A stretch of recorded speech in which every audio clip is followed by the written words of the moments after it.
अप्रैल 1993। प्रधानमंत्री नरसिम्हा राव एक फ्लाइट में बैठे हुए हैं और उनके बगल में ब्रिगेडियर थापा बैठे हैं। फ्लाइट में और भी यात्री मौजूद हैं। फ्लाइट को हाईजैक कर लिया गया था और हाईजैकर कॉकपिट के दरवाजे के बाहर खड़ा है। अचानक फ्रंट डोर से कमांडोज अंदर घुसे। हाईजैकर को इसकी भनक भी नहीं लगी। उस वक्त वो कॉकपिट के अंदर जाने के लिए दरवाज़ा खोलने जा रहा था, तभी पीछे से एक कमांडो ने आकर उसकी बाजुओं और गले को पकड़कर उसे जकड़ लिया और घुमा दिया। उसी पल दूसरा कमांडो आगे आता है और हाईजैकर के माथे पर बंदूक तान देता है। ये देखकर प्रधानमंत्री हैरान रह गए। ये था ऑपरेशन अश्वमेध।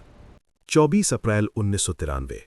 ये वो समय था जब भारत एक बहुत ही नाजुक दौर से गुजर रहा था। अभी बमुश्किल 6 हफ्ते ही हुए थे जब 12 मार्च 1993 को मुंबई में सीरियल बम धमाके हुए थे। उन धमाकों ने पूरे देश को हिलाकर रख दिया था। सुरक्षा एजेंसियां, चाहे वो आईबी हो या रॉ, सब हाई अलर्ट पर थीं। पंजाब में आतंकवाद अपनी आखिरी सांसें गिन रहा था, लेकिन कश्मीर में हालात बिगड़ रहे थे। दिल्ली का इंदिरा गांधी इंटरनेशनल एयरपोर्ट। दोपहर का समय था।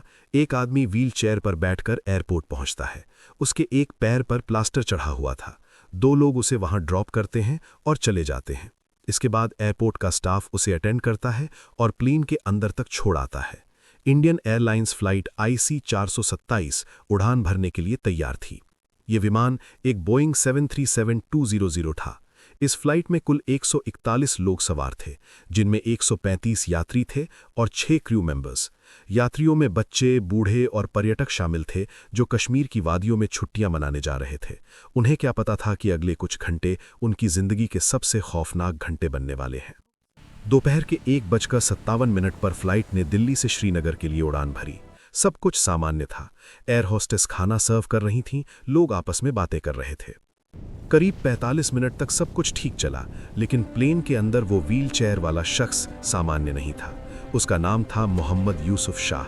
वो हिजबुल मुजाहिदीन का एक आतंकवादी था। 90 के दशक में एयरपोर्ट की सिक्योरिटी आज जैसी सख्त नहीं थी। मेटल डिटेक्टर तो थे, लेकिन विकलांगों या घायलों की चेकिंग में थोड़ी नरमी बरती जाती थी। इसी का फायदा उठाकर उसने उस प्लास्टर के अंदर 2 9mm की पिस्तौल और एक हैंड ग्रेनेड छिपा रखा था। प्लेन में चढ़ते ही यूसुफ बड़ी चालाकी से एक चाल चलता है। वो एयर होस्टेस से रिक्वेस्ट करता है कि मैम, मेरे पैर में प्लास्टर है तो मुझे टॉयलेट के पास वाली आगे की सीट दे दीजिए ताकि मुझे चलने में दिक्कत ना हो। एयर होस्टेस उसकी मजबूरी समझकर मान जाती है, लेकिन वो ये नहीं जानती थी कि उसने यूसुफ को अनजाने में कॉकपिट के बिल्कुल नज़दीक बैठा दिया है। फ्लाइट पंजाब के ऊपर से गुजर रही थी। मौका मिलते ही यूसुफ टॉयलेट में घुस जाता है। दरवाज़ा बंद करते ही वो अपने पैर पर लगा प्लास्टर निकालना शुरू करता है और फिर उस प्लास्टर के अंदर से 2 पिस्तौल और एक हैंड ग्रेनेड बाहर निकालता है। फिर बाहर आकर उसने जोर से चिल्लाकर कहा, ये प्लेन हाईजैक हो चुका है। उसने खुद को सैयद सलाहुद्दीन बताया। अपना रुतबा बढ़ाने के लिए उसने हिजबुल के चीफ का नाम इस्तेमाल किया। वो कॉकपिट की तरफ बढ़ा और पायलट BN रेड्डी के सिर पर बंदूक तान दी। उसकी डिमांड साफ थी, प्लेन को अफगानिस्तान के काबुल ले चलो। कैप्टन रेड्डी ने बहुत समझदारी से काम लिया। उन्होंने उसे समझाया कि ये एक डोमेस्टिक फ़्लाइट है, इसमें इतना फ्यूल नहीं है कि हम काबुल तक जा सकें। हमें रीफ्यूलिंग के लिए कहीं उतरना होगा। हाईजैकर ने नक्शा देखा। सबसे नज़दीकी और दोस्त मुल्क उसे पाकिस्तान लगा। उसने हुक्म दिया, लाहौर चलो। जैसे ही प्लेन ने लाहौर की तरफ रुख किया, एक बहुत ही दिलचस्प डिप्लोमेटिक गेम शुरू हुआ। पायलट ने लाहौर एयर ट्रैफिक कंट्रोल से संपर्क किया और लैंडिंग की इजाज़त मांगी, लेकिन पाकिस्तान ने साफ मना कर दिया। उन्होंने कहा, हम इस प्लेन को अपनी ज़मीन पर उतरने नहीं देंगे। पाकिस्तान ने रनवे पर गाड़ियां पार्क कर उसे ब्लॉक कर दिया। असल में 1993 में पाकिस्तान पर अमेरिका का बहुत भारी दबाव था। अमेरिका पाकिस्तान को टेररिस्ट स्टेट घोषित करने की कगार पर था। नवाज शरीफ की सरकार ये जोखिम नहीं उठाना चाहती थी कि एक हाईजैक प्लेन उनकी जमीन पर आए और दुनिया को लगे कि पाकिस्तान आतंकवादियों की मदद कर रहा है। ये भारत के लिए पहली रणनीतिक जीत थी, भले ही वो अनजाने में हुई हो, क्योंकि प्लेन को अब वापस भारत आना ही था। फ्यूल खत्म हो रहा था। कैप्टन रेड्डी ने हाईजैकर को बताया कि अब हमारे पास सिर्फ एक ही विकल्प है, अमृतसर के राजा सांसी एयरपोर्ट में लैंड करना। हाईजैकर के पास कोई चारा नहीं था। वो मान गया और यही उसकी सबसे बड़ी गलती साबित हुई, क्योंकि अमृतसर पंजाब पुलिस के शेर KPS गिल का इलाका था। दोपहर के 3:20 पर फ्लाइट IC 427 अमृतसर के राजा सांसी एयरपोर्ट पर लैंड हुई। दिल्ली में क्राइसिस मैनेजमेंट ग्रुप की इमरजेंसी बैठक शुरू हो चुकी थी। उस समय प्रधानमंत्री थे PV नरसिम्हा राव। दिल्ली से अमृतसर को साफ निर्देश मिल गए, ये प्लेन अब यहां से उड़ना नहीं चाहिए, इसे किसी भी कीमत पर रोका जाए। शुरुआत में स्थानीय पुलिस और कलेक्टर ने हाईजैकर से बात की। उनकी रणनीति थी बातों में उलझाओ और समय बर्बाद करो। वो बार बार एक ही बात को घुमा फिरा कर कहते रहे। हाईजैकर ने कहा मुझे फ्यूल चाहिए, नेगोशिएटर ने कहा हाँ फ्यूल आ रहा है लेकिन ड्राइवर नहीं मिल रहा, फिर कहा ड्राइवर आ गया है पर चाबी नहीं मिल रही। इन बहानों से हाईजैकर का गुस्सा बढ़ने लगा। अपनी गंभीरता दिखाने के लिए उसने शाम को एक फायर भी किया। गोली प्लेन की बॉडी को चीरती हुई बाहर निकली। इससे यह कन्फर्म हो गया कि उसके पास असली हथियार है और वो उसे चलाने से हिचकिचाएगा नहीं। शाम के 6 बजे के करीब सीन में एंट्री होती है पंजाब पुलिस के डीजीपी केपीएस गिल की। गिल साहब का कद और रुतबा ही ऐसा था कि उनके आने से ही माहौल बदल गया। उन्होंने आते ही कमान संभाल ली। गिल की थ्योरी अलग थी। वो हाईजैकर से रिक्वेस्ट नहीं कर रहे थे, वो उस पर हावी हो रहे थे। जब हाईजैकर ने रेडियो पर चिल्लाया तो गिल ने उसे डांट दिया। उन्होंने उसे ये एहसास दिलाया कि इस एयरपोर्ट पर हुक्म उसका नहीं बल्कि गिल का चलता है। गिल उसे थका रहे थे। वो चाहते थे कि हाईजैकर इतना थक जाए और चिढ़ जाए कि उसकी सोचने समझने की शक्ति कम हो जाए। गिल ने जब हाईजैकर से बातचीत की और पूछा तुम्हारी मांग क्या है, तो सामने से जवाब आया मेरी अभी कोई मांग नहीं है, बस फ्लाइट में फ्यूल भरवा दीजिए, मुझे काबुल जाना है। काबुल पहुंचकर ही मैं अपनी असली मांग बताऊंगा। इसी बीच दिल्ली से भारत का सबसे घातक हथियार अमृतसर के लिए रवाना हो चुका था। एनएसजी यानी नेशनल सिक्योरिटी गार्ड, जिन्हें हम ब्लैक कैट्स भी कहते हैं।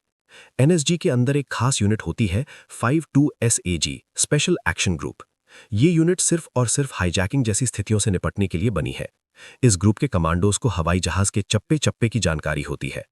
एनएसजी की टीम, जिसका नेतृत्व ब्रिगेडियर सीबी थापा कर रहे थे, एक विशेष विमान से आदमपुर और फिर वहां से हेलीकॉप्टर के जरिए अमृतसर पहुंचे। शाम के 5 बजे एयरपोर्ट पर पहुंचते ही ब्रिगेडियर थापा और केपीएस गिल ने मिलकर प्लान बनाया। ब्रिगेडियर थापा ने देखा कि पंजाब पुलिस की गाड़ियों ने प्लेन को चारों तरफ से घेर रखा था, इसलिए उन्होंने सबसे पहले केपीएस गिल से कहा कि इन गाड़ियों को वहां से हटाया जाए, क्योंकि अगर हाईजैकर घबरा जाता तो कोई बड़ा नुकसान हो सकता था। उन्होंने तय किया कि वो ऑपरेशन रात को किया जाएगा और एक साथ कई दरवाजों से प्लेन में घुसेंगे, ताकि हाईजैकर को संभालने का मौका ही न मिले।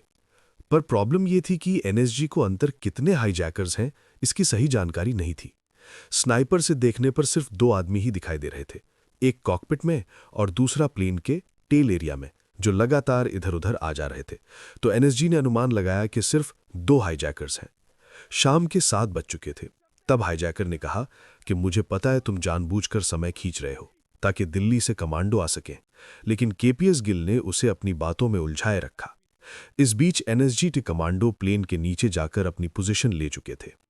रात करीब 10 बजे केपीएस गिल ने हाईजैकर से रिक्वेस्ट किया कि यात्री काफी देर से भूखे प्यासे हैं, कम से कम उन्हें पानी ही दे दिया जाए। इस पर हाईजैकर ने कहा मरने दो इन्हें, कश्मीर में तो हजारों लोग मर रहे हैं, उसकी तो तुम्हें कोई चिंता नहीं है। समय बीतता गया। रात के 12 बजे ब्रिगेडियर थापा को प्रधानमंत्री नरसिम्हा राव का फोन आया। प्रधानमंत्री ने पूछा, कर्नल साहब, क्या आप पूरी तरह से सुनिश्चित हैं कि दरवाजा खोलकर प्लेन के अंदर जा सकते हैं? ब्रिगेडियर थापा ने जवाब दिया, जी सर, प्लेन में 7 एंट्री पॉइंट हैं। अगर हम 5 से भी अंदर घुस गए तो हाईजैकर को मार गिराएंगे। प्रधानमंत्री ने फिर पूछा, क्या आप ये गारंटी दे सकते हैं कि कोई भी यात्री मारा नहीं जाएगा? थापा ने कहा, इसकी पूरी गारंटी तो नहीं दे सकता, लेकिन पूरी कोशिश करूंगा कि कोई जान न जाए। हाईजैकर के पास पिस्तौल और ग्रेनेड है, अगर उसने ग्रेनेड फेंक दिया तो सब खत्म हो सकता है। प्रधानमंत्री ने कहा, ठीक है, और फोन रख दिया। इसके बाद करीब 12:30 पर केपीएस गिल ने थापा को बताया कि क्राइसिस मैनेजमेंट ग्रुप ने एनएसजी को ऑपरेशन की मंजूरी दे दी है। ये सुनते ही थापा बेहद खुश हो गए, क्योंकि अब एक्शन का समय आ चुका था। अभी तक एनएसजी को यही जानकारी थी कि अंदर सिर्फ 2 हाईजैकर हैं, लेकिन तभी स्नाइपर से एक और अपडेट मिला कि आगे वाला हाईजैकर पिस्तौल लिए हुए है, जबकि पीछे वाले के पास कोई हथियार नहीं है, फिर भी वो लगातार इधर उधर घूम रहा है। रात के करीब 1 बजे केपीएस गिल ने अपना आखिरी दांव खेला। उन्होंने रेडियो पर हाईजैकर से कहा, देखो, फ्यूल टैंकर आ रहा है, तुम खिड़की से देख सकते हो। ये एक बहुत बड़ा डिस्ट्रैक्शन था। जैसे ही हाईजैकर ने फ्यूल टैंकर को देखने के लिए कॉकपिट की खिड़की से बाहर झांका, उसका पूरा ध्यान बाहर की तरफ चला गया। उसने केबिन और यात्रियों की तरफ पीठ कर ली। यही वो पल था जो उसका कमांडोज इंतजार कर रहे थे। कमांडोज ने धीरे धीरे प्लेन को घेर लिया था। वे विंग्स के ऊपर चढ़ गए थे। उन्होंने सीढ़ियां लगा ली थीं। अचानक एक साथ प्लेन के सभी दरवाजे खुले। कमांडोज विंग्स के ऊपर वाले एग्जिट से अंदर कूदे। इससे वे सीधे यात्रियों के बीच पहुंच गए और उन्हें एक सुरक्षा घेरा दे दिया। पीछे की तरफ जब कमांडो पहुंचे तो जो आदमी इधर उधर घूम रहा था वो तुरंत अपनी सीट पर बैठ गया। उसके पास कोई हथियार नहीं था। दरअसल वो एक कश्मीरी यात्री ही था जिसे हाईजैकर ने डराकर इधर उधर चलते रहने को कहा था। वहीं बाहर स्नाइपर लगातार हाईजैकर की मूवमेंट का अपडेट कमांडोज को दे रहे थे। स्नाइपर ने जैसे ही देखा कि हाईजैकर कॉकपिट की ओर जा रहा है और उसकी पीठ दरवाजे की तरफ है, तुरंत ये बात कमांडोज को बताई गई। उसी वक्त फ्रंट डोर से भी कमांडोज अंदर घुसे। हाईजैकर को इसकी भनक भी नहीं लगी। वो उस वक्त कॉकपिट के अंदर जाने के लिए दरवाजा खोलने जा रहा था, तभी पीछे से कमांडो ने आकर उसकी बाजू और गले को पकड़कर उसे जकड़ लिया और घुमा दिया। उसी पल दूसरा कमांडो आगे आया और बेहद करीब से अपनी साइलेंस्ड पिस्तौल से उसके सिर में गोली मार दी। हाईजैकर वहीं ढेर हो गया। उसने अपना ग्रेनेड इस्तेमाल करने की कोशिश की थी, लेकिन उसे पिन खींचने का वक्त ही नहीं मिला। टारगेट न्यूट्रलाइज्ड, रेडियो पर मैसेज गया। पूरा ऑपरेशन दरवाजा खुलने से लेकर हाईजैकर के मारे जाने तक सिर्फ 3 मिनट के अंदर खत्म हो गया। सभी 141 यात्री सुरक्षित थे।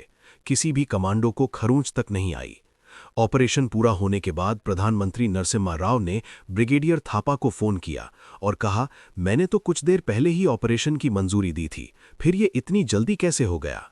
इस पर थापा साहब बस मुस्कुराए और बोले, सर, यही ब्लैक कैट्स का कमाल है। लेकिन प्रधानमंत्री को यकीन ही नहीं हो रहा था। उन्हें लगा कि शायद ऑपरेशन उनकी मंजूरी से पहले ही कर दिया गया होगा। तब ब्रिगेडियर थापा ने प्रधानमंत्री से रिक्वेस्ट किया कि वो एक मॉक ड्रिल देखकर खुद समझ लें कि ऑपरेशन कैसे हुआ था। प्रधानमंत्री इसके लिए मान गए। पालम में ये मॉक ड्रिल रखी गई और इसके लिए रात का ही समय चुना गया। प्रधानमंत्री खुद फ्लाइट के अंदर बैठे थे और उनके बगल में ब्रिगेडियर थापा बैठे थे। हालात बिल्कुल वैसे ही बनाए गए जैसे हाईजैक के समय थे। प्रधानमंत्री के पास बैठे थापा ने उनसे कहा, आप खिड़की के बाहर देखिए, अगर आपको मेरा एक भी कमांडो दिखाई दे गया तो मैं हार गया। इसके बाद थापा ने जैसे ही स्टैंड बाय गो कहा, कुछ ही मिनटों में कमांडो फ्लाइट के अंदर पहुंच गए और प्रधानमंत्री को इसकी जरा भी भनक नहीं लगी। अगले ही पल कमांडो ने उस डमी हाईजैकर को पकड़ लिया और उसके माथे पर बंदूक तान दी। ये सब पलक झपकते ही हो गया। ये देखकर प्रधानमंत्री हैरान रह गए। वो बहुत खुश भी हुए और उन्हें अपने कमांडोज पर गर्व महसूस हुआ। 1993 में पीएम नरसिम्हा राव की सरकार ने राजनीतिक रिस्क लेने की हिम्मत दिखाई। उन्होंने ये नहीं सोचा कि अगर ऑपरेशन फेल हुआ तो मीडिया क्या कहेगा। उन्होंने सिर्फ ये सोचा कि देश की सुरक्षा सबसे ऊपर है। ये चीज़ हमें 1999 में IC 814 हाईजैक में देखने को नहीं मिली थी। आज सब लोग IC 814 की नाकामी को याद रखते हैं, लेकिन ऑपरेशन अश्वमेध को कोई याद नहीं करता, जबकि ये ऑपरेशन इतना सटीक और तेज था कि इसका नाम लिम्का बुक ऑफ रिकॉर्ड्स में दर्ज किया गया। दोस्तों, अगर वीडियो पसंद आया हो तो वीडियो को एक लाइक ज़रूर करें। हम इस तरह के वीडियो हर हफ्ते लेकर आते रहेंगे, इसलिए चैनल को सब्सक्राइब करना ना भूलें।